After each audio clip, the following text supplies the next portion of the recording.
अस्सलाम वालेकुम नाजरीन, आप सबको वॉइस विरसा के अंदर बहुत बहुत खुशामदीद। सबसे पहले आप सबको बहुत बहुत ईद मुबारक। उम्मीद करता हूँ कि इस ईद के ऊपर आपके घर में खुशियाँ दोबाला हो रही होंगी, आप इंजॉय कर रहे होंगे इस ईद को और मज़े मज़े के खाने भी खा रहे होंगे। लेकिन आज हम वॉइस विरसा की रिकॉर्डिंग के लिए, वॉइस विरसा के इस एपिसोड के लिए बहुत ही इंटरेस्टिंग शख्सियत से मुलाकात करने पहुँचे हैं और इस टाइम पे हम लिटन रोड के ऊपर मौजूद हैं और हमारे जो रेगुलर नाजरीन है उनको मालूम होगा कि हम अपने प्रोग्राम के अंदर पाकिस्तान की तारीख, पाकिस्तान के विरसे से मुतल्लिक बात करते हैं। लेकिन आज के प्रोग्राम में हम एक ऐसी शख्सियत से बात करने जा रहे हैं जो पाकिस्तान की तारीख और पाकिस्तान के विरसे की खोज में हमेशा मसरूफ रहते हैं, उसको सामने लाने की कोशिश करते रहते हैं और उसके लिए जो है दिन रात तगोदो करते हैं। तो इस सिलसिले में आज हम पहुंचे हैं लाहौर के इलाके लिटन रोड में साद जाहिद साहब से मिलने। और साद जाहिद साहब जो हैं एक तवील अरसे से पाकिस्तान की तारीख और पाकिस्तान के विरसे के ऊपर वीडियोस बना रहे हैं, वीलॉग्स बना रहे हैं और यूट्यूब के ऊपर इनका अपना चैनल है जिसका नाम है व्लॉग्यूमेंट्री। तो चलिए आज की इस एपिसोड में उनसे बात करते हैं, उनसे जानते हैं कि वो अपनी ईद किस तरीके से मनाते हैं और साथ में ये भी जानेंगे कि लाहौर के अंदर या पाकिस्तान के अंदर ईद की जो तकरीबात होती हैं या जो ईद का जो त्यौहार है उसकी क्या तारीख है। तो सबसे पहले उन्हें वेलकम कहते हैं। अस्सलाम वालेकुम साहब। वालेकुम अस्सलाम, thank you so very much. हम अहमद, कैसे हैं आप? मैं बिल्कुल ठीक ठाक हूँ साहब, आप कैसे हैं? अल्हम्दुलिल्लाह, अल्लाह का बड़ा शुक्र, अल्लाह का करम एहसान। सबसे पहले तो मैं आपको भी ईद मुबारक कहना चाहूँगा। जज़ाकल्लाह जी, खैर मुबारक। और जितने देख रहे हैं उन तमाम नाजरीन को भी बहुत बहुत ईद मुबारक। और अब मैं अगर अपने सवालात का आगाज करना चाहूँ आपसे, तो सबसे पहले मैं ये पूछूंगा कि आप ईद कैसे मनाते हैं या ईद का रेगुलर डे आपके लिए कैसा होता है? अहमद भाई, ईद जो है वो किसी ने कहा था, बड़ी अच्छी बात मुझे लगी थी। कहते हैं कि पहले जब हम बचपन में थे ना तब हम ईद मनाते थे। आज सूरत हाल ये है कि उम्र के उस हिस्से में आ गए कि अब हम ईद गुजारते हैं। अगर आप वो बचपन की वो हम यादें अगर ताज़ा करें, आपको याद होगा कि सुबह सुबह उठना, नहा धो के नमाज के लिए चले जाना और नमाज के जब हमने वापस आना तो हम कोशिश होती थी कि अपने जितने भी बड़े होते थे उनके पास रहें, उनके करीब से गुजरें। वजह होती थी कि हमें पता होता था कि इनके पास वो एक नोटों की ईदी है, नए नए नोट हैं, वो मौजूद होंगे। तो हम तो बचपन में, मुझे इस तरह याद है कि जब हमारे दादा बू हयात होते थे तो एक रात पहले उन्होंने हमें बुलाना और 1000 रुपये का नोट ना, मुझे अच्छी तरह याद है, वो इस तरह खोल के ना यूं करके हर बच्चे को, हम जितने भी पोते होते थे, पोतियाँ होती थी, उनको दिया करते थे। इस तरीके से वो सारा सिलसिला चलना। फिर उसके बाद नमाज़ पढ़ने के बाद बाकी बड़े लोगों के पास जाना। फिर हमारे नानी का घर करीब था, फिर वहाँ से पहले ईदी सारी कलेक्ट करनी, जेब में पूरा एक भरा भरा जो है वो, उसका एहसास वो बयान नहीं किया जा सकता। फिर वहाँ से फिर नानी के घर चले जाना, फिर वहाँ से जाके लोगों से मुलाकातें करनी, उनसे ईदियाँ लेनी। तो इस तरीके से ये सारी ईद गुजरा करती थी। फिर जाहिर सी बात है शीर खुरमा और वो तमाम चीज़ें जो लवाजमात हुआ करते थे, सेवइयाँ हो गई, शीर खुरमा हो गया, इसके अलावा फिरनी हो गई, ये तमाम चीज़ें खानी। और उस दौर में अगर आपको याद हो अहमद भाई, है हमारी जो ईद हुआ करती थी बड़ी सादी सिंपल होती थी और कलेक्ट करने की हद तक होती थी। उस टाइम पे ये जो आजकल हम देखते हैं हमारे जो बच्चे हैं, टीनेजर्स हैं, उनमें जो वो शरे वाली बंदूक और ये जो चीज़ें एडअप हो गई हैं, उस दौर में ये नहीं होता था। उस दौर में सारा दिन जो है वो ईद की कलेक्शन में, फिर शाम में वो सारे पैसे लेके कुछ चना चाट खा लेनी, कुछ दही बल्ले खा लेने, कुछ बर्गर होते थे। उस दौर में बड़ा एक करिश्मा होता था कि हमने एक जो है वो बोतल पीनी है और एक वो बोतल पीना के लिए पूरे साल जो है वो हम अंडे वाला बर्गर खाने जाते हैं। बर्गर और बोतल, मतलब ये खा के हम समझते थे कि हमने एक अचीवमेंट जो है वो अचीव कर ली है। तो इस तरीके से हमारी ईदें गुजरा करती थी। अब सूरत हाल ये है कि अब ज़ाहिर ईद लेने के बजाय हम देने वालों की जो है वो फहरिस्त में शामिल हो चुके हैं, आहिस्ता आहिस्ता। अब वो चीज़ जब बच्चों को हम ट्रांसफ़र करते हैं तो उतनी ही खुशी मिलती है जितनी ईदी लेते हुए मिलती थी। तो इस तरीके से हमारी सारी ईदें गुजरती हैं। अच्छा साहब, यहाँ पे मैं एक सवाल आपसे पूछना चाहूँगा। आपने उम्र को मेंशन किया है कि अब उम्र बढ़ती जा रही है और उम्र बढ़ने के साथ साथ जो है वो ईद गुजारने की तरफ जो है वो लोग आ गए हैं, बंदे की स्ट्रैटेजी चली जाती है ईद के दिन के हवाले से। लेकिन मैं इसमें एक सवाल थोड़ा सा ये पूछना चाहूँगा मुआशरती एंगल से थोड़ा, कि आपको ये तो नहीं लगता कि कुछ हमारे मुआशरे के हालात या हमारे मुल्क के हालात ने जो है वो भी कार फरमा रहे हैं इस पूरे फिनोमेना के अंदर, कि जो ईदें हैं या कोई भी ऐसा त्यौहार जो पहले बहुत जोशो खरोश से मनाया जाता था, जैसे आपने अभी ईद का जिक्र किया, पहले 14 अगस्त भी बहुत जोशो खरोश से मनाई जाती थी। मुझे याद है कि जब मैं छोटा था तो 13 अगस्त की रात को एक हंगामा जो है वो हुआ होता था कि झंडियाँ लगानी, बनाना और पूरी झंडियाँ हाथ से तैयार, झंडियाँ वगैरह जो है वो बन रही हैं। इसी तरह ईद से पहले जो है वो कपड़े इस्त्री करना, अक्सर सर्दियों में ईद होती थी तो एक रात पहले नहा लेना और बड़ी बेताबी से इंतजार होता था। तो कहीं ना कहीं ऐसा तो नहीं है कि हमारे माशरती हालात या मुआशी हालात मुल्क के जो हैं या जो दीगर सिचुएशन हमारे मुल्क में क्रिएट हुई है उसका कोई ना कहीं ना कहीं हाथ रहा है इस चेंज के अंदर? बिल्कुल ठीक आप कह रहे हैं अहमद भाई, बिल्कुल ऐसा है। उसकी रीज़न ये है, देखें हर चीज़ जो है ना वो कहीं ना कहीं हम जितना मर्जी इस चीज़ से इग्नोर करेंगे, इनकार करेंगे, लेकिन ये एक फर्म बिलीव हमें होना चाहिए कि मुआश के साथ बहुत सारी चीज़ें जुड़ी हुई हैं। अब देखें ना, अब सूरत हाल ये है कि अब मतलब हम सियासी बात तो नहीं करते ना, आज ऐसा दिन है, लेकिन जो महंगाई की जिस हिसाब से शरह बढ़ चुकी है, जिस तरीके से चीज़ें महंगी हो चुकी हैं, मैंने बड़े जो है वो मुतवस्सित तबके के लोगों को देखा है कि अब वो कहीं ना कहीं बैक स्टेप पे चले गए हैं। अब उनकी कोशिश ये होती है कि पहले हम जिस तरह बचपन में थे ना, हमारा ये मतलब आप ये अहमद भाई आप इस बात को सेकंड करेंगे, मुमकिन ही नहीं होता था कि हम नए कपड़े बाकायदा ना बनवाएं जी। अब मैंने कई ऐसी फैमिलीज को देखा है, मैं मतलब आई विटनेस हूँ कि जिन्होंने नए कपड़े नहीं बनाए, उन्होंने क्या किया, पुराने कपड़े निकाले, उनको धोया, साफ किया, कलफ लगानी है या उस पर इस्त्री करना है, जो भी करना है उसको करके उसी को कंज्यूम कर रहे हैं। तो कहीं ना कहीं मुआश का जो मामला है वो कहीं ना कहीं इस चीज़ पे बड़ा इफेक्ट कर रहा है। और दूसरा, हमारे बचपन में सर इतना नफ्सा नफ्सी भी नहीं थी, इतनी चीज़ें हमारे पास नहीं थी कि हम अपने आप को इतनी चीज़ों में एंगेज रखें कि हमारे पास, देखिए ना, हमारे पास उस दौर में सोर्स ऑफ एंटरटेनमेंट बड़े महदूद हुआ करते थे। ये जो इवेंट होता था ये हम मुमकिन ही नहीं था कि हम घर में मोबाइल पे बैठ के या इंटरनेट पे यूट्यूब पे वीडियोस देखते हुए गुजारें। सुबह हमने निकलना है, रात तक हमने गलियों में घूमते रहना है, वो चाहे शबरात का मौका हो, चाहे 14 अगस्त का त्यौहार हो, चाहे वो ईद हो छोटी या बड़ी, कोई भी आपका इवेंट होता था, सारा दिन घरों से बाहर रहना, हमने इंजॉय करना। अब सूरत हाल ये है कि एक तो उस दौर में, अच्छा एक और इसमें पॉइंट ये भी ऐड है कि उस दौर में जो ईदें थी, जिस तरह आपने कहा कि सर्दियों में हुआ करती थी, तो गर्मी वाला एलिमेंट नहीं होता था। आज के दौर में ये होता है, बड़े लोग करते हैं, नमाज पढ़ने गए, नमाज पढ़ के आए, उसके बाद फिर कपड़े वगैरह उतारे, शॉर्ट्स वगैरह पहने और बिस्तरे में लेट के एसी चलाकर सोना शुरू कर दिया। उस दौर में इस चीज़ के बारे में हम सोच भी नहीं सकते थे। तो ये सारे फैक्टर्स जो है मेरा ख्याल है पैरेलल चले हैं, जिनकी वजह से सूरत हाल इस नहज पे पहुंची है कि अब ईद में हमें वो जो क्रिज्मा है, जो क्रेज़ है, अगर मैं वर्ड यूज़ करना चाहूँ, पागलपन हुआ करता था इस चीज़ को लेके, यार ईद आ रही है, अब वो कहीं ना कहीं मुतासिर होती है। अच्छा, इसके अंदर एक और भी थोड़ा सा एलिमेंट आता है जिसके अंदर शायद हम या हमारी जनरेशन जो है वो किसी ना किसी हद तक कसूरवार हो सकती है। वो ये कि हमारे बड़े जो है वो बहुत एक्साइटेड हुआ करते थे इस त्यौहार के लिए और वो ये एक्साइटमेंट ट्रांसफ़र भी करते थे। लेकिन कहीं ना कहीं ऐसा है कि अगर मेरे कोई छोटी उम्र के कज़न हैं या कोई मेरे से छोटी उम्र के कोई 10-12 साल छोटे बच्चे, तो मैं वो एक्साइटमेंट उनके अंदर ट्रांसफ़र नहीं कर पा रहा हूँ। और कहीं ना कहीं इसके अंदर ये तो नहीं है कि हम अपने कल्चर्स के हवाले से जो कॉन्वर्सेशंस हैं उनको अवॉइड कर रहे हैं और ये रीज़न भी बीच में शामिल है। बिल्कुल ठीक कह रहे हैं। देखिए हम जितना जो उस ईद के त्यौहार के लिए एक्साइटमेंट होती थी हमारे अंदर, मेरा ख्याल है हमसे बड़े उससे भी ज़्यादा हुआ करते थे। अब देखिए ना, मोबाइल एक ऐसी चीज़ है, जैसे हम कंटेंट क्रिएशन कर रहे हैं, हमारा मोबाइल के बगैर गुजारा नहीं है, हमें तो ये काम करना ही होता है। मैं देखता हूँ कई नॉर्मल लोग भी जो है ना वो इसकी एडिक्शन का इतना शिकार हो गए हैं कि बहुत सारे कीमती लम्हात जो वो उस जगह पर रहते हुए इंजॉय कर सकते हैं वो उसे मिस कर देते हैं। क्यों? सिर्फ और सिर्फ मोबाइल में बिजी होते हैं। और ये टीन एज से लेकर बूढ़े तक का मैंने देखा ये अलमिया हमारे मुआशरे का बन चुका है।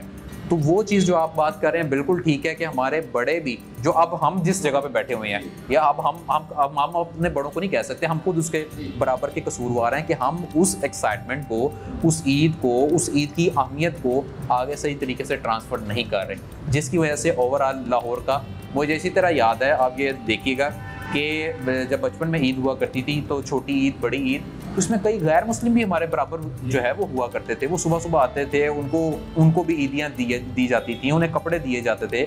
बड़ी ईद अगर आ गई है तो उन्हें गोश्त दिया जाता था, सारे बराबर था।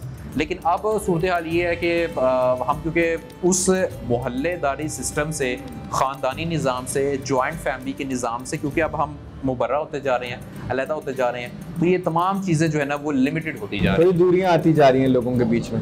अच्छा, इसी दूरियों वाले पॉइंट से जो है मुझे एक और चीज़ याद है, थोड़ा सा इसके ऊपर भी कॉन्वर्सेशन में करना चाह रहा हूँ कि लाहौर की या पाकिस्तान की या इस खित्ते की तारीख के हवाले से अगर हम बात कर लें और ईद के त्यौहार को उस तनाजुर के अंदर देखें, तो आप क्या देखते हैं कि किस तरीके से ओवर द टाइम पीरियड जो है वो चेंज आया, किस तरीके से अगर हम इमेजिन करना चाहें कि ईद कैसी होती थी लाहौर के पुरानी गलियों के अंदर कैसी होती थी, या अगर हम मज़ीद पीछे जाना चाहें मुगलों के टाइम पे कैसी होती थी या अंग्रेज़ों के टाइम पे कैसी होती थी, तो अगर हम उसके बारे में थोड़ी सी बात कर लें इस पॉइंट पे। देखें, अगर हम थोड़ा सा पहले जाते हैं क़याम पाकिस्तान से पहले, बहुत ज़्यादा पीछे जाने की ज़रूरत नहीं है, हम क़याम पाकिस्तान से पहले की बात करते हैं, वहाँ से आगे आएंगे। उस वक्त सूरत हाल ये थी, लाहौर के अंदर अगर हम आबादी का तनासुब देखें तो ऑब्वियसली ये मुस्लिम मेजॉरिटी वाला इलाका था, लेकिन 60-40 रेशो बताई जाती है कि 40% अदर दैन मुस्लिम्स हुआ करते थे, जिनमें सबसे बड़ी तादाद हिंदुओं की थी, फिर सिखों की थी, और उसके बाद फिर जैन और इस तरह के जो माइनॉरिटीज़ हैं वो भी रहती थी। तो बताने वाले बताते हैं, जो हमारे बड़े हैं, जो हिस्टोरियंस हैं, वो कहते हैं कि ईद वाले दिन बाकायदा जो हिंदू बरादरी के लोग होते थे, सिख बरादरी के लोग होते थे, वो बाकायदा तैयार होकर गलियों मोहल्लों में फिरा करते थे।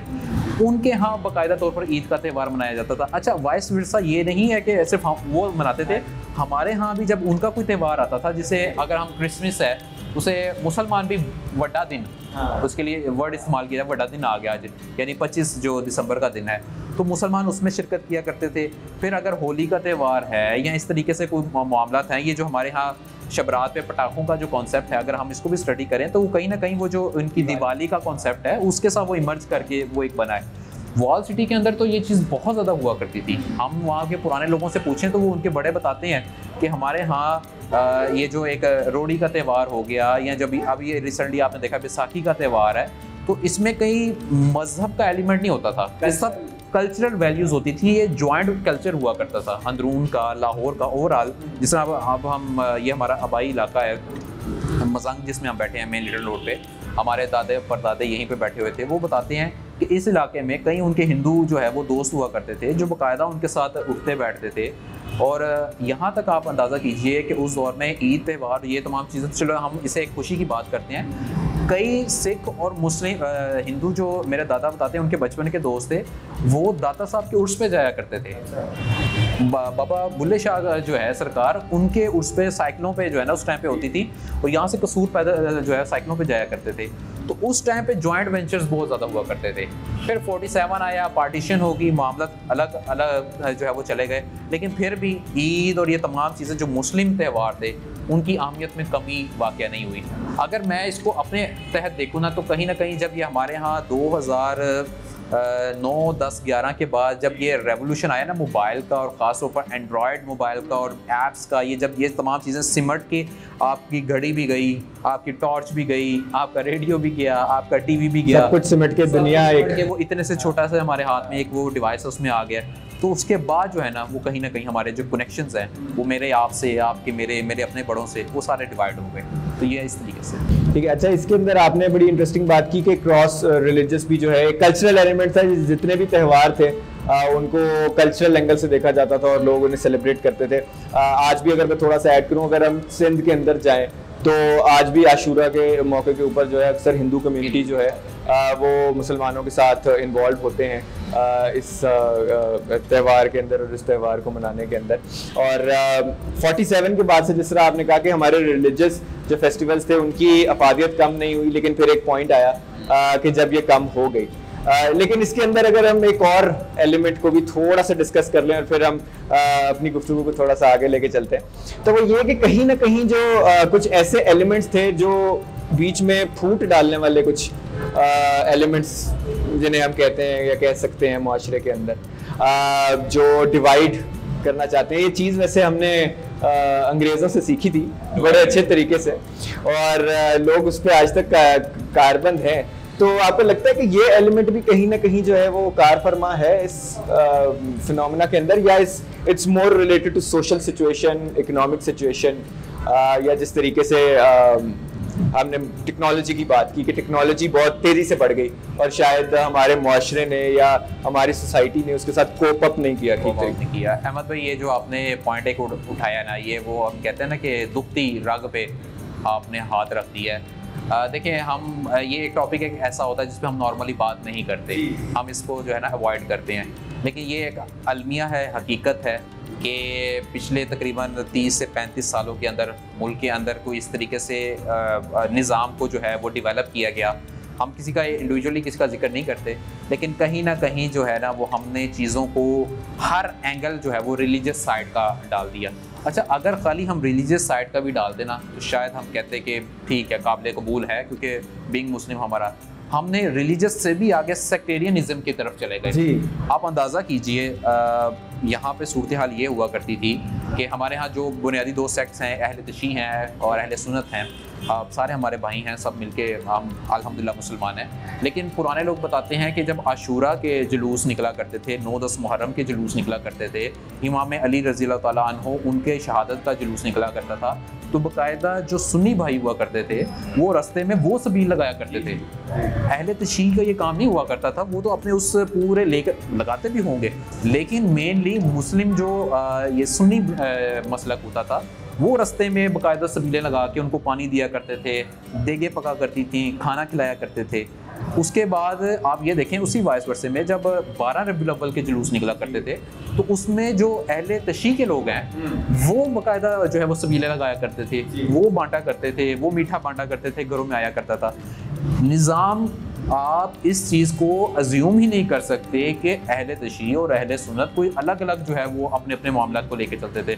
लेकिन जब ये चीज़ें आई, पाकिस्तान के अंदर एक बड़ा फेज़ आया जिसमें इस्लामाइजेशन एंड ऑल दैट, वो तमाम चीज़ें हुई, उसके बाद जो है बाकायदा तौर पर जो है ना एक डिवाइड आ गई और चीज़ों को जो है हमने एक अलग एंगल से देखना शुरू कर दिया, जिसके शाखसाने अभी तक हमें नज़र आ रहे हैं। हाल तो कि अब मुस्लिम उम्मा की इत्तेहाद की बहुत सारी कोशिशें हो रही हैं और तमाम लोग इसमें जो है वो कोशिश कर रहे हैं, लेकिन जो वो पीरियड एक गुजरा ना, उस पीरियड के जो असरात हैं वो आज तक हैं और मेरा ख्याल है आने वाले कई सालों तक रहेंगे। उसके आफ्टर शॉक्स जो है वो अभी तक जो है हमारी सोसाइटी उनको बेयर कर रही है। तो नाज़रीन, यहाँ पर हम अपनी गुफ्तगू का सिलसिला थोड़ी देर के लिए रोकते हैं और हम लेते हैं एक छोटी सी ब्रेक से वापसी पर हम अपनी कॉन्वर्सेशन को जारी रखेंगे और साथ से हम बात करेंगे उनके काम से मुतल्लिक और किस तरीके से उनको हेरिटेज के अंदर जो है वो इंटरेस्ट डेवलप हुआ उनका, और क्यों उन्होंने ये सोचा कि वो हेरिटेज को प्रमोट करने के लिए और हेरिटेज को दुनिया के सामने लाने के लिए काम करेंगे। तो हमारे साथ जुड़े रहिए, एक छोटी सी ब्रेक लेते हैं और ब्रेक के बाद अपनी गुफ्तगू का सिलसिला दोबारा शुरू करते हैं। Welcome back from the break नाजरीन। ब्रेक पे जाने से पहले हम बात कर रहे थे साद जाहिद के साथ और हम गुफ्तगू कर रहे थे ईद के हवाले से, ईद की तारीख के हवाले से कि लाहौर में ईद की तारीख कैसी रही है, कैसे मनाया जाता था ये त्यौहार, या जनरली पाकिस्तान के अंदर इसकी क्या तारीख रही है और ओवर द ईयर्स कैसे डेवलप हुआ ये त्यौहार और उसकी सेलिब्रेशंस। अब हम बात कर लेते हैं थोड़ी इनसे, इनके अपने काम के मुतालिक और जानने की कोशिश करते हैं कि क्या चीज़ जो है इन्हें ले आई इस फील्ड के अंदर के जहाँ पर ये हेरिटेज से मुतल्लिक, विरसे से मुतल्लिक बात करना शुरू हो गए। तो साथ सबसे पहले तो मुझे आप ये बताइए कि आपको इस फील्ड में इंटरेस्ट कैसे पैदा हुआ, क्योंकि ये काफ़ी नीश फील्ड समझी जाती है और ज़्यादातर लोग जो है वो इससे थोड़ा दूर ही होते हैं या किनारे पे ही होते हैं। तो आपको कैसे इसमें इंटरेस्ट पैदा हुआ? हाँ, साथी तौर पे कभी भी ये डिसाइडेड नहीं था, ये तो मैं हर इंटरव्यू में मुझसे सवाल पूछा जाता है, मैं उसका जवाब भी देता हूँ। जब मेरा कॉलेज में एडमिशन हो रहा था ना अहमद भाई, तो मेरे पास दो ऑप्शन थे, या तो कोई प्राइवेट कॉलेज चला जाऊँ या जिस तरह लाहौर के पुराने कॉलेजेस हैं इनमें किसी में चला जाएँ। तो उस टाइम पे मुझे ऑप्शन था कि आप, मेरा एडमिशन हो गया था सिविल लाइन कॉलेज में। तो सिविल लाइन कॉलेज में जब एडमिशन हुआ तो मैं, यकीन माने, मैं उधर जाने के लिए राज़ी नहीं था कि यार पुरानी सी इमारत है, खस्ता हाल है, हमारे यहाँ तो मेंटेन भी नहीं किया जाता ना, तो मैं तो नहीं वहाँ जाना। अच्छा, वो हालात ऐसे हुए, मैं वहाँ चला गया। अब मैं चला गया, मेरा पहले दिन का मुझे इस तरीके से याद है, इस्लामियात का पीरियड था और वहाँ पे आपको पता है एक इस ब्लॉक में पीरियड है, एक दूसरे ब्लॉक में है। वो ये जिस ब्लॉक में इस्लामियात का हमारा पीरियड था वो ओल्ड बिल्डिंग थी, उसे हम ओल्ड बिल्डिंग कहते थे। तो मैं वहाँ, हम लेने के लिए, लेक्चर लेने के लिए जा रहे हैं, तो दरवाजे पे खड़े हुए हैं, तो दरवाज़ा बंद है, वहाँ पे लोग खड़े हुए हैं। लाइक क्या हुआ है, कहते 10 मिनट पहले इसकी छत गिर गई है। जहाँ पर हम लेक्चर लेने जा रहे हैं उसकी 10 मिनट पहले छत गिर गई है और हम जो है, मेरा पॉइंट ऑफ व्यू ये था कि पुरानी इमारतें होती हैं, इनका कोई मेंटेनेंस नहीं होती, तो इतना जो है ना इससे दूरी थी। लेकिन फिर बाय द टाइम कुछ इसमें को काम किया, हल्का फुल्का एक आधा पैकेज बना के सबमिट करवाया, लोगों को पसंद आया, फिर 1 से 2, 3, 4 चीज़ें चलती रहीं, बढ़ती रहीं और फिर फेसबुक के ग्रुप्स होते हैं, वहाँ पर चीज़ों को पोस्ट करना शुरू किया, वहीं पे आपसे भी दोस्ती हुई। तो उस वक्त फिर ये था कि एक जब चीज़ें कुछ थोड़ी सी जब जमा हो गई ना, तो उस टाइम पे, क्योंकि अब तो काफ़ी लोग माशाल्लाह ये काम कर रहे हैं, उस दौर पे काम कोई नहीं कर रहा था डिजिटली प्लेटफॉर्म पे, कोई एक्टिव कोई भी नहीं था। तो फिर उसके बाद ये हुआ कि एक BBC के हमारे भाई थे कलीम भाई, उन्होंने रब्ता किया, उन्होंने कहा कि आप पे डॉक्यूमेंट्री बनानी है। फिर मुझे स्टार्ट में लगा कि मजाक कर रहे हैं मेरे साथ, लेकिन फिर जब उन्होंने अपना सवालनामा भेजा, और क्योंकि मैं खुद सहाफ़त का तालिब इल्म था, तो मुझे आइडिया हो गया कि यार ये ओरिजिनल काम है। फिर उससे हमने जाके समनाबाद की जो छोटी चबुर्जी जिसके नवाकोट में जो है आपने भी कवर की हुई है, तो वहाँ पे गए, वहाँ जाके शूट किया, शूट करके कोविड के दिनों में उन्हें भेजा, पैकेज बना 1 हफ्ते बाद। वो जब पैकेज बन गया, जब चीज़ें ऑन ईयर हुई तो खुशी तो हुई, लेकिन रात को सो गए, सुबह उठे को 15-20 जो है वो मैसेजेस डिफरेंट मीडिया हाउसेस की तरफ से आए हुए थे, आप सुबह हमारे मॉर्निंग शो में आए, ये आए। तो उस टाइम पे वो एक वर्ड होता है, गलत सा वर्ड है, लेकिन ये इसका चस्का जो है ना, वो एक लगा कि नहीं यार ये तो बड़ी ज़बरदस्त नीश है, हम तो ऐसे इसको बड़ा डल सा ट्राई से समझते थे। फिर सबसे बड़ी बात ये है अहमद भाई, आप इस बात को सेकंड करेंगे कि हिस्ट्री जब आप स्टडी करना शुरू करते हैं ना, तो सिर्फ आप हिस्ट्री नहीं स्टडी कर रहे होते, आप कई सब्जेक्ट साथ साथ पढ़ रहे होते हैं। उसमें चाहे आर्कियोलॉजी की फील्ड आ जाए, उसमें चाहे प्योर हिस्ट्री आ जाए, उसमें आर्किटेक्चर की हम बात करें, उसके अंदर कल्चर की बात करें, रिलीजन की बात करें, फूड उस दौर में क्या था, ये तो कई चीज़ें साथ खुलती हैं। और सबसे बड़ी बात यह है कि इंसान का दिमाग खुल जाता है कि यार माजी में इतने बड़े लोग आए, उन्होंने ये दावे किए, वो नहीं रह सके, रहना इन्होंने भी नहीं है। तो बहुत सारी चीज़ें जो है ना वो फिर वक्त के साथ साथ क्लियर होना शुरू की, और फिर इस चीज़ की आदत बन गई, फिर ज़रूरत बन गई, फिर अब जो है माशाल्लाह मुआश बन गया। तो इस तरीके से ये चीज़ें चली, और माशाल्लाह इस चीज़ को आप ऑलमोस्ट 4 साल होने वाले हैं। और जिस तरह आपने अभी कहा कि जो हिस्ट्री के बारे में जब आप पढ़ना शुरू करते हैं या इन चीज़ों के बारे में काम करना शुरू करते हैं, पढ़ना शुरू करते हैं, तो इसका ग्रेविटेशनल पुल भी बहुत होता है। आपको अगर एक दफ़ा, जिस तरह आपने चस्का का लफ्ज़ इस्तेमाल किया कि अगर चस्का पड़ जाए एक दफ़ा, तो फिर इंसान पढ़ता ही जाता है, एक से एक साइट, दूसरी साइट, फिर एक तारीखी दौर, फिर एक और तारीखी दौर, जो है इंसान उसके बारे में जो है वो पढ़ता रहता है, और शौक़ जो है वो डेवलप होता रहता है। तो इसी तरह आपकी भी जर्नी शुरू हुई। और अब अगर मैं आपसे ये पूछूं कि तारीख के अंदर अगर स्पेसिफिक कोई एक चीज़ हो, या कोई एक किस्म का कंटेंट, या कोई एक किस्म की तारीख जो आपको बहुत ज़्यादा पसंद हो, या जिस पे आप काम करना बहुत ज़्यादा पसंद करते हैं, तो वो आपकी नज़र में क्या होगी? इसमें अहमद भाई, अगर हम पाकिस्तान के अंदर रहते हुए और लाहौर के अंदर, क्योंकि मैंने ज़्यादातर लाहौर में काम किया हुआ है, और लाहौर के अंदर अगर आप देखें तो हर पीरियड बड़ा मज़ेदार है जी। आप नहीं इमेजिन कर सकते कि यार ये बेहतर है, ये बेहतर है, ये बेहतर है, क्योंकि हर दौर के अपने अपने स्टैंडर्ड्स थे जिसके मुताबिक उन्होंने वो लाइफ गुजारी, उन्होंने कंस्ट्रक्शन की, उन्होंने लोगों को जो है वो सारा निज़ाम, और अपनी अपनी कॉन्ट्रीब्यूशन है, हर दौर अपनी कॉन्ट्रीब्यूशंस हैं। आप देखिए ना, हमारे यहाँ प्रॉब्लम ये है, प्रॉब्लम तो नहीं है, ये अच्छी बात है कि आप किसी एक साइड पे काम करना शुरू करते हैं, आप उस एक साइड तक महदूद रह ही नहीं सकते, उसके साथ कई लेयर्स ओपन हो जाती हैं। मैं छोटी सी मिसाल देता हूँ, ये हमारी लिटन रोड है, जब मैंने यहाँ पे हमने अपना रेस्टोरेंट ओपन किया, तो मेरे दिल में ख्वाहिश पैदा हुई है यार ये लिटन कौन था, लिटन का कैरेक्टर जो है ना यार, इसे ज़रा स्टडी करना चाहिए। मैंने जब स्टडी करना शुरू किया तो मुझे ये पता लगा कि साथ साथ इस लिटन रोड के आगे GOR2 है, और उस GOR2 में नवाब ऑफ बहावलपुर का पैलेस हुआ करता था। ये GOR2 बेसिकली जो बहावलपुर हाउस कहलाता है, ये पूरा नवाब ऑफ बहावलपुर की एक टेरिटरी थी कि जब वो लाहौर आया करते थे, तो ज़ाहिर है अमीर कबीर एक रियासत थी, वो कभी होटलों में तो नहीं रहते थे, तो उन्होंने अपने पैलेसेस बनाए हुए थे। लाहौर में कई आपको जो है ना वो प्रिंसली पैलेसेस मिलते हैं, Chamba house, Bahawalpur house, Kapurthala house वगैरह। तो वो फिर मैं उसको यहाँ से निकला, मैं वहाँ चला गया, वहाँ जाके स्टडी की, तो पता लगा कि इस रोड पे एक जो है 1919 की एक हवेली अभी भी मौजूद है, वहाँ चला गया तो एक लेयर, और यहाँ से फिर आगे गया तो आगे जो है वो एक शादीलाल की बिल्डिंग है जो एक हिंदू ने बनाई हुई है, जो वो कॉलेज है, आपने देखा होगा, वो आ गया। तो वो लेयर्स इतनी जो है ना, लेयर दर लेयर उसमें इतनी चीज़ें आ जाती हैं, वो आप जो है ना एक जगह स्टिक नहीं रह सकते। और अगर मुझे किसी एक फील्ड में काम करने का मौका मिले तो मैं समझता हूँ कि यहाँ पर लाहौर में हालांकि कोई काम नहीं किया, अभी बहुत काम करने वाला है, अभी तो आटे में नमक के बराबर हैं हम तो, लेकिन ये है कि अगर मुझे कभी मौका मिला काम करने का तो मैं जो इस्लामी सिविलाइजेशन और उसमें जो 4 खलीफा है, फर्स्ट खलीफ्स जो 4 आते हैं, उनका जो जॉनरा है उस पर मैं काम करने का इरादा रखता हूँ। जब भी आगे इंशाल्लाह मौका मिला, मेरा बड़ा इरादा है एमफिल करने का हिस्ट्री में, तो मैं इंशाल्लाह उस टॉपिक को चुन के उससे कंटिन्यू करूँगा। और मैं दुआ करता हूँ कि अल्लाह ताला आपकी मदद करे इस जर्नी के अंदर।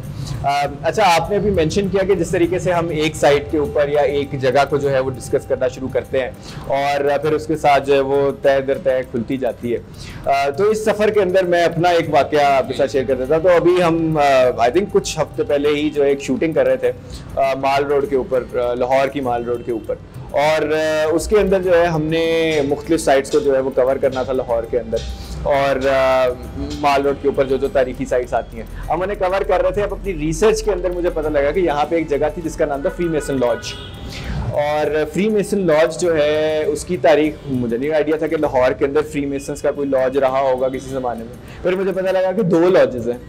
तो एक पुराना जो लॉज रोड है वो उस रोड का नाम ही लॉज रोड इसलिए है कि वहाँ पे फ्री मेसन लॉज था, और फिर पाकिस्तान बनने के बाद जब फ्री मेसनरी के ऊपर पाबंदी लगाई गई पाकिस्तान में, तो फिर ये लॉजेस जो है ये बंद हुए थे। तो इस तरीके से बड़ा इंटरेस्टिंग कुछ बंदा किसी जगह पे पहुंच जाता है। तो मेरा सवाल आपसे ये होगा कि कोई इस तरह की इंटरेस्टिंग जगह या कोई इंटरेस्टिंग बात, कोई इंटरेस्टिंग वाक़यात तारीख से जहाँ तक आप पहुँच गए हों, ऐसे ही तारीख को छानते छानते या किसी साइट को छानते छानते आप किसी ऐसी जगह तक पहुंच गए होंगे जो आपने एक्सपेक्ट ना की हो कि ये यहाँ पर निकलेगी। अहमद भाई, इसमें ना आपकी बात बिल्कुल ठीक है। ये ना वो शाहरुख खान साहब की फिल्म का एक डायलॉग है कि अगर किसी चीज़ को पूरी शिद्दत के साथ चाहो तो पूरी कायनात तुम्हें उससे मिलाने की साजिश में लग जाती है। ये बिल्कुल ठीक है। अगर हिस्ट्री, हेरिटेज, ये सब चीज़ें आपका ऑब्सेशन जब बन जाती है ना, जो अनफॉर्चुनेटली या फॉर्चुनेटली मुझे नहीं पता, मेरी बन चुकी है, लेकिन मैं ये देखा कि कई दफ़ा मैं बाइक पे कहीं जा रहा होता हूँ ना, ये मैं बड़े वसूख से, मैं बड़े जिम्मेदारी से ये बात कह रहा हूँ कि मैं बाइक पे जा रहा हूँ और कई दफ़ा ऐसा होता है कि कोई चीज़ जो है ना, कोई ताकत, अनदेखी ताकत मेरी गर्दन ऐसे मरोड़ दे जो है वो साइड पे करती है कि ये कोई चीज़ है।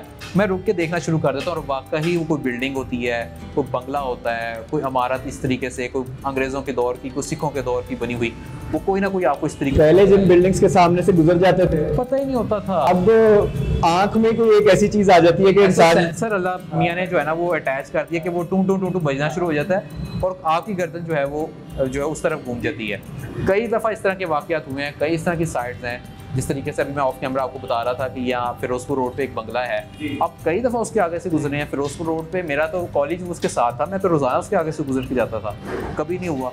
एक दफ़ा मैं गुजर रहा हूँ, जब ये काम स्टार्ट है, अपने पीक पे था, तो मैं वो गाड़ी में कज़न के साथ जा रहा हूँ, तो इस तरीके से गर्दन अचानक उस तरफ मुड़ गई। तो ये क्या है, वो देख के चले गए, उसको आइडेंटिफाई कर लिया, अच्छा ये जगह है। फिर अगली बार कभी घूमते हुए आए तो उसको जाके पूरा चेक किया। तो इस तरीके से करते हुए बहुत सारी बिल्डिंग्स मिली हैं, बहुत सारी साइट्स निकली हैं, बहुत सारे इस तरह के जो है वो चीज़ें निकल आती हैं जिनका पहले आइडिया नहीं होता, लेकिन बाय द टाइम उसके बारे में पता लग जाता है। अच्छा, यहाँ पर मैं थोड़ी सी कॉन्वर्सेशन को एक और डायरेक्शन में भी लेके जाऊँगा, और ये चीज़ मैंने खुद भी फील की है क्योंकि मैं इस फील्ड के अंदर काम भी कर रहा हूँ। तो मैं थोड़ा आपका पर्सपेक्टिव भी जानना चाहूँगा कि लोगों का क्या रिस्पॉन्स होता है जब उन्हें मालूम होता है कि आप इस फील्ड के अंदर काम कर रहे हैं, या उससे भी ज़्यादा कि लोगों का क्या रिस्पॉन्स होता है जब आप फील्ड पे काम कर रहे होते हैं। तो किस किस्म का रिस्पॉन्स या मुख्तलिफ किस्म के रिस्पॉन्सेज जो है आपने ऑब्जर्व किए हैं, पॉजिटिव, नेगेटिव, सपोर्टिव, या किसी भी और किस्म का कोई हैरत ज़्यादा हो गए हों लोग के यार ये क्या कर रहा है इंसान? इसमें अहमद भाई, इसमें होता ये है, 2 तरह के हम इसको रिस्पॉन्स देख लेते हैं। एक तो ये है कि जो हम काम कर रहे हैं उस पे लोगों का क्या रिस्पॉन्स आता है, वो चाहे कमेंट्स की सूरत में हो या कोई डायरेक्ट कोई आमने सामने आ जाए तो वो तारीफ़ कर दे, वो इस चीज़ का हो सकता है, या कोई नेगेटिविटी भी इसी में इंक्लूड हो जाती है। और एक वो जो आपने कहा कि जब फील्ड में हम काम कर रहे होते हैं उस वक्त क्या आता है, जो तो हेरिटेज की साइड है ना सर, ये अहमद भाई आपको भी पता है कि लिमिटेड साइड है, पढ़े लिखे ख़ास तबका है जो इस चीज़ को पसंद करता है। अवामुन नास को इस बारे में कोई गर्ज नहीं है कि ये जो सामने 200 साल पुरानी बिल्डिंग है ये क्या है, इसकी क्या हिस्ट्री है, यहाँ पे क्या होता रहा, लोगों को इससे गर्ज नहीं है। और हमने भी जो टारगेट ऑडियंस होती है हमारी भी, अगर हम यूट्यूब पे, फेसबुक पे, जहाँ पे भी काम कर रहे हैं, हमने भी उन्हीं टारगेट ऑडियंस को ही ग्रैब करना होता है। तो उस टारगेट ऑडियंस में हमेशा अल्हम्दुलिल्लाह एप्रिसिएशन मिलती है, लोग पसंद करते हैं, क्योंकि हम लोगों ने उस टाइम पे काम का आगाज़ किया था जब यहाँ पे कोई काम नहीं कर रहा था। खास तौर पे आपने बस कोशिश की, हमें 4 साल हो गए इस चीज़ को। तो अब अल्हम्दुलिल्लाह कई रैंडमली लोग चलते हुए मिल जाते हैं, आपका चैनल है, हम उसे देखते हैं, बड़ा अच्छा आप काम कर रहे हैं, तो बड़ी अप्रिसिएशन होती है। और शुक्र अल्हम्दुलिल्लाह कभी कोई नेगेटिविटी सुनने को नहीं मिली। जहाँ तक ऑन फील्ड की बात है, जब आप नए नए इस फील्ड में आते हैं ना, तो शुरू में आपको बड़ा ऑकवर्ड लग रहा होता है, शुरू में आपको पता भी नहीं होता आपने क्या बात करनी है। देखिए हमारे यहाँ हमें ये थोड़ा सा, जो अगर यहाँ पे नौजवान जो काम करना चाहते हैं, मैं उनको एक पैगाम भी देना चाहूँगा। अगर आप हेरिटेज के ऊपर काम करना चाहते हैं, मुझे कई लोग आते हैं साथ, भाई हमारा फाइनल प्रोजेक्ट है, हमें डॉक्यूमेंट्री बनानी है, कोई साइट बताएं जहाँ पे इजी एक्सेस हो, जहाँ पे हो। मैं उन्हें कहता हूँ कि यार एक्सेस हर जगह पे है, कोई ऐसी जगह नहीं है जहाँ पे एक्सेस ना हो। हाँ तो कोई एक शाज़ नज़र होगी, कुछ ऐसी कंट्रोवर्शियल साइट्स हो सकती हैं। मसला ये है कि आपको लोगों से बात करना नहीं आती, आपको उन्हें ऑन बोर्ड करना नहीं आता। हम किसी घर में बैठे हुए हैं पुराने, आप वहाँ पे कोई बंदा आता है, उसने हाथ में कैमरा पकड़ा हुआ, कहता है मैं वीडियो बनाना चाहता हूँ। सर हम लाजमी तौर पर ऑफेंड होंगे, यार हमारी रिहाइश गाह है, आप ऐसे नहीं कर सकते। आपको उन्हें बात करनी चाहिए, आप उनसे बात करें, आप उन्हें समझाएं कि हमारा मकसद जो है वो एक डॉक्यूमेंट्री बनाना है, उसमें ये चीज़ें हैं, और हम इंशाल्लाह आपको पॉजिटिव वे में हाईलाइट करेंगे। नेगेटिव साइड्स हर जगह होती है, ज़रूरी नहीं है हर सच दिखाया जाए। कई दफ़ा खामोशी इख्तियार करना भी उसमें माशरे की भलाई होती है, जिससे माशरे में रिफ्त ना क्रिएट हो। तो लोग, अगर वॉल सिटी की हम बात करें, बहुत अच्छे हैं, बहुत ताउन करते हैं, सब कुछ करते हैं, लेकिन अगर आपने उनको ऑफेंड कर दिया, अगर आपने उन्हें गुस्सा दिला दिया, तो फिर पंजाबी में मैं अक्सर ये बात कहता हूँ, फिर तो घर छड़ के आना। इसलिए उनके साथ ताउन करें, उन्हें बताएं, उन्हें समझाएं। यार आप अंदाज़ा करें अहमद भाई, आपने लाल हवेली अंदरून की वो देखी होगी, 200 साल पुरानी हवेली 20 साल से बंद पड़ी हुई है, ताला लगा हुआ है। मेरे लिए एक लड़के ने सिर्फ इसलिए खोल दिया कि मैंने उसको बड़े प्यार से रिक्वेस्ट की। उसने कहा साल भाई तुसी कहता है हूँ थोड़ा कम हो जाएगा, 1 हफ्ते बाद आ जाना। बाकायदा वो जैसे हम फिल्मों में देखते हैं ना, पुराना ताला तोड़ा जाता है, फिर दरवाज़ा चूं करके खुलता है। लिटरली वो असल में वो मेरे साथ वो सारा वाक़या था। 20 साल बाद वो वेली खुली। अब मैं अगर उस बंदे को ऑफेंड कर देता, ये कुछ होता, उसने मेरा मोबाइल अलहदा पकड़ना था, कैमरा अलहदा पकड़ना था, और कहा दौड़ जाओ यहाँ से। तो चीज़ों को अगर आप उनसे अच्छी कम्युनिकेशन करने की जो है वो आदत डाल देते हैं और आपको पता चल जाता है, आपके लिए काम बहुत आसान हो जाता है। आई थिंक जो भी कोई लोग इस फील्ड के अंदर काम करना चाहते हैं, या जनरली अगर जर्नलिज्म के अंदर भी यही प्रिंसिपल जो है वो अप्लाई होते हैं, जो लोग फील्ड पर रिपोर्टिंग कर रहे होते हैं, कि आपको कम्युनिटी आउटरीच करनी आनी चाहिए, आपको लोगों के साथ बात करनी आनी चाहिए। थोड़ा सा एक सलीका होता है, क्योंकि अक्सर जो पढ़ा लिखा तबका, हम जैसे लोग जो होते हैं, जब जाते हैं कहीं ऐसी साइट्स के ऊपर, तो हमारा एक बड़ा वो जैसे एक वो होता है सेवियर कॉम्प्लेक्स टाइप की मेंटालिटी लेके हम जा रहे होते हैं कि हम बचाने आए हैं, ये लोग तो जो है ना, इन्होंने पता नहीं इनका क्या सीन है। तो हम लोग अक्सर उसमें कुछ रूड भी हो जाते हैं कभी कभी, और या हम उनके बिल्कुल फेस के अंदर जाके जो है वो चीज़ें बनाना शुरू कर देते हैं, जिस तरह आपने भी मेंशन किया अभी। तो फिर उस वजह से जो है वो थोड़ा सा बैकलैश भी कभी कभी आता है। तो इसके अंदर जो है आपने बड़ी अच्छी बात की कि कम्युनिटी से या लोगों से, जो वहाँ के लोकल लोग हैं, उनसे बात करने का ढंग जो है वो लोगों को सीखना चाहिए, जो भी कोई इस फील्ड के अंदर काम कर रहा हो। अब अगर थोड़े से इसी टॉपिक को आगे लेके चलेंगे, जो आपका एक्सपीरियंस है फील्ड के अंदर या जो आपका काम रहा है, कोई एक ऐसी साइट, कोई एक ऐसी जगह जो आपको बहुत पसंद आया हो जहाँ पे काम करना, और जो आप बड़ी एक फॉन्ड मेमोरीज उसके अपने दिल में लेके जो है वो चल रहे हो, और कोई एक ऐसा प्रोजेक्ट जिस पे आपको बहुत ज़्यादा मज़ा आया हो? इसमें मैं फिर यही कह सकता हूँ सारे प्रोजेक्ट बड़े मज़ेदार हैं, लेकिन आपको खुशी इस बात की तब होती है कि जब आपने कोई एक्सक्लूसिव काम किया हो, जिसे हम मीडिया की इंडस्ट्री में स्कूप कहते हैं, कोई आपको इस तरीके से जैक लग गया हो। ये जिस हवेली की हम बात कर रहे हैं, लाल हवेली, इसके अंदर अगर आप जाएँ तो ऐसे ज़बरदस्त काम, कीमती नवादरात इसके, और बड़े मामलात बड़े अच्छे रहे, सारी चीज़ें की। उसके एक एक फ्लोर के ऊपर मैंने एक एक एपिसोड बनाया, और उसके अंदर बहुत सारी ऐसी चीज़ें थी। एक मैं वहाँ पे एक फ्रेम फिक्स था, वो मैं उतार के ले आया था, जो कि बाद में मुझे उसके जो है वो शाखसाना भी भुगतना पड़ा था। अच्छा, यहाँ पर मैं अहमद भाई जो देखने वाले हैं उनको एक टिप भी देना चाहूँगा कि जब भी आप किसी इस तरह की साइट के ऊपर जाएँ तो आप ज़रूर विज़िट करें, सारा कुछ देखें, लेकिन कुछ सामान कैरी करने से जो है ना अवॉइड करें, क्योंकि बाज़ चीज़ें जो है ना वो एफिलिएट होती हैं उस बिल्डिंग के साथ ही। अगर आप उसको वहाँ से उठा के कहीं ना कहीं घर लेकर आते हैं ना, वो चीज़ें जो है ना वो फिर थोड़ा सा तंग होते हैं। अच्छा, मैं यहाँ पे आपसे एक सवाल पूछना चाहूँगा कि ये जो तंगी है ये दुनियावी तौर पे होती है या इसके अंदर कोई और एलिमेंट्स भी कहीं ना कहीं शामिल हो जाते हैं? और एलिमेंट शामिल हो जाते हैं। मैं आपको छोटी सी मिसाल देता हूँ। जैसा लाल हवेली में मैं गया था, तो लाल हवेली में बड़ा एक प्यारा ना, मुझे वो एक, आप ये समझ लें कि अंदर एक बल्ब है, बल्ब के ऊपर एक कवर होता है। पुराने दौर में ना आपको वो कवर नज़र आते होंगे।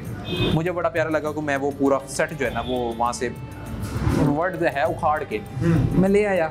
जब मैं वो लेकर आया घर मैंने रखा, बड़ा प्यारा। तो उसके बाद मुझे महसूस ऐसा हुआ कि कहीं ना कहीं जो है ना वो काम का ख़राब होना, पट्ठों में जो है ना वो खिंचाव का आना, और जो है वो तबीयत में थोड़ी सी जो है भारीपन महसूस होना, ये चीज़ें हो रही थी। फिर उसके बाद मुझे कहीं ना कहीं वो चीज़ माइंड में क्लिक की के साथ शायद वो उसका कोई शाख्स आना है, फिर कुछ दे दिला के जो है ना वो सदका वगैरह, उसके बाद वो चीज़ें हुई थी। तो ये चीज़ें जो है ना हमें अवॉइड करनी चाहिए। हाँ, कोई अपनी मर्ज़ी से कोई देता है तो फिर तो ठीक है, वो अदरवाइज़ जो है ना इस चीज़ से अवॉइड करना चाहिए।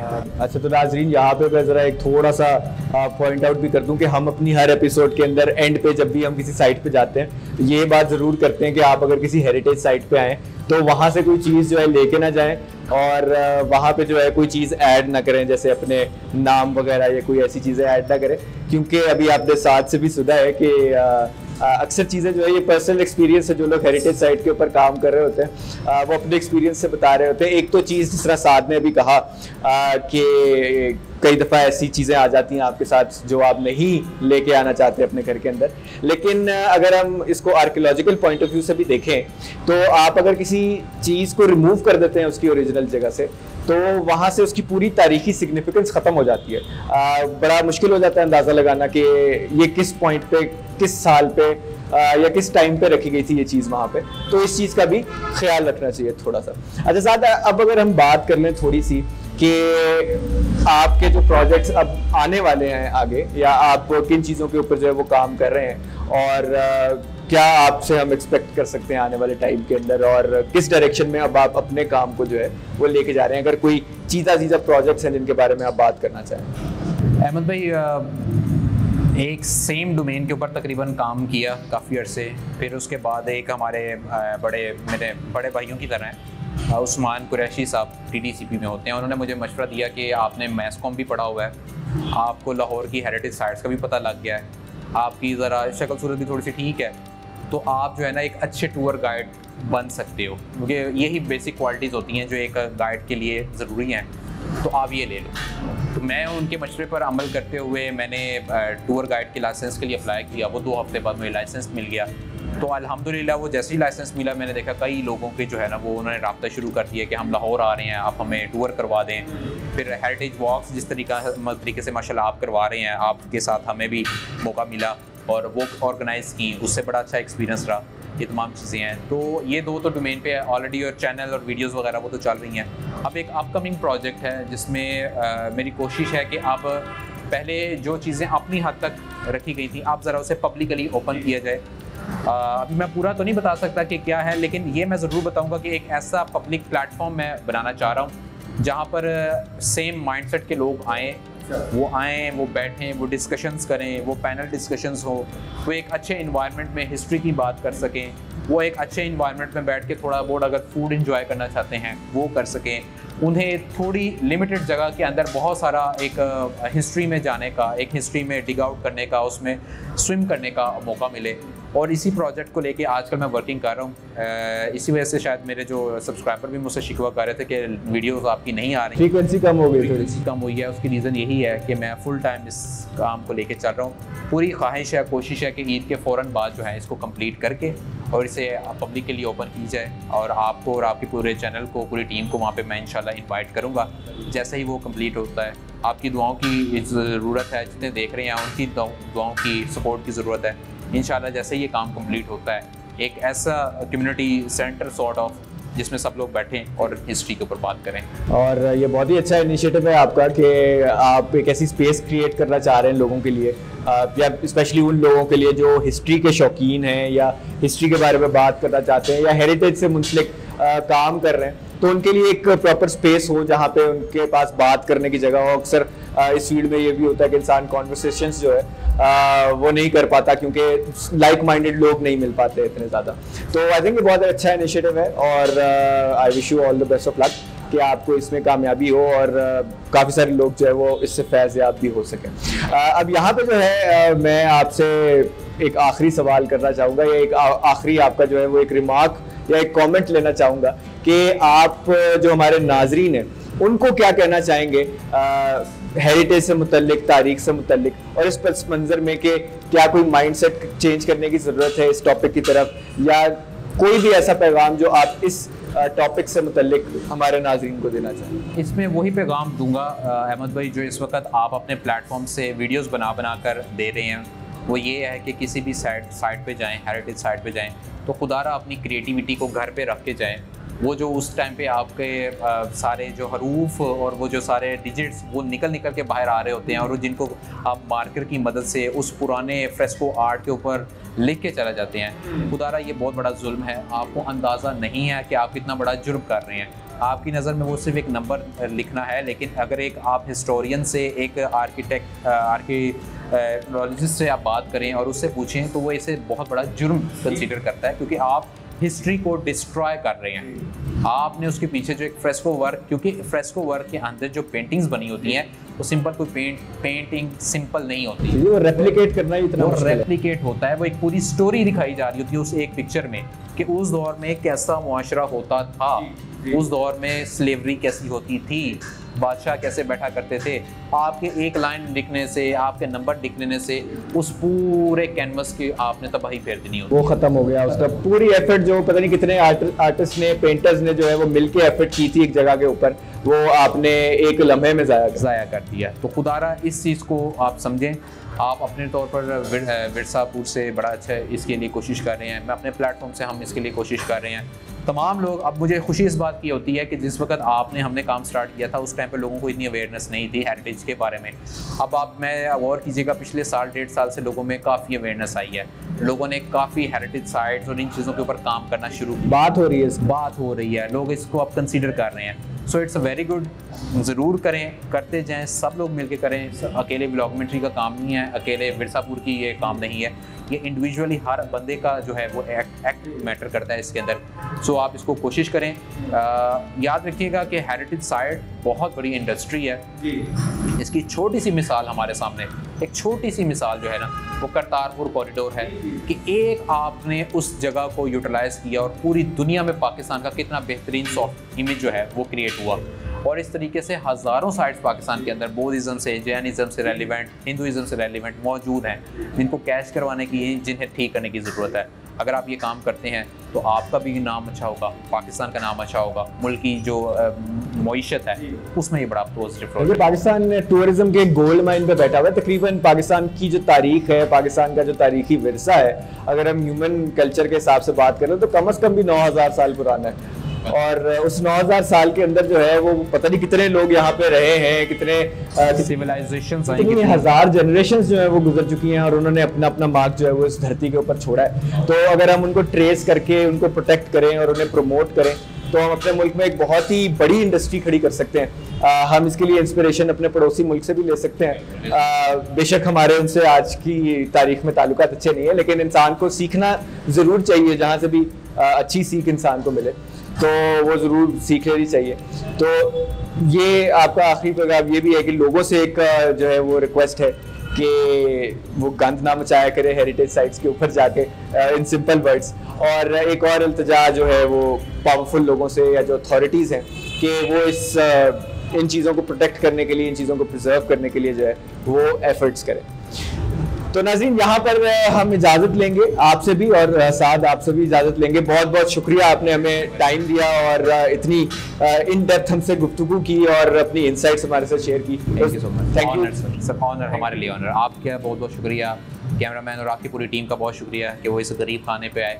अभी तो फ़िलहाल अभी स्टार्ट है, तो इंशाल्लाह जैसे ही हमारा प्रोजेक्ट कंप्लीट होता है मैं आपको, आपकी पूरी टीम को दावत दूंगा and it will be honour to host you. जी डेफिनेटली जी, thank you so much for having us here and also inviting us for future events. तो नाज़रीन, यहाँ पर हमारा ईद स्पेशल जो है वो इख्तिताम पज़ीर होता है। उम्मीद करता हूँ कि आपको ये गुफ्तगू पसंद आई होगी और आपने इससे कुछ सीखा भी होगा, कुछ नई बातें आपको पता लगी होंगी। जो लोग हेरिटेज या हिस्ट्री की फील्ड में काम करते हैं उनकी कुछ इंसाइट्स भी आपको मालूम हुई होंगी कि किस तरीके से जो है वो काम इस फील्ड के अंदर होता है। यहाँ पर एक दफ़ा दोबारा मैं आपको अपनी जानिब से, अपनी पूरी टीम की जानिब से और वॉइस न्यूज़ की जानिब से जो है आपको ईद मुबारक कहूँगा और उम्मीद करता हूँ कि आपकी ये ईद बहुत अच्छी गुजरे। आप हमें अपनी दुआओं में याद रखिएगा। अगली बार हम हाजिर होंगे किसी और टॉपिक के साथ, किसी और कॉन्वर्सेशन के साथ, और तब तक के लिए हमें इजाज़त दीजिए। खुदा निगहबान।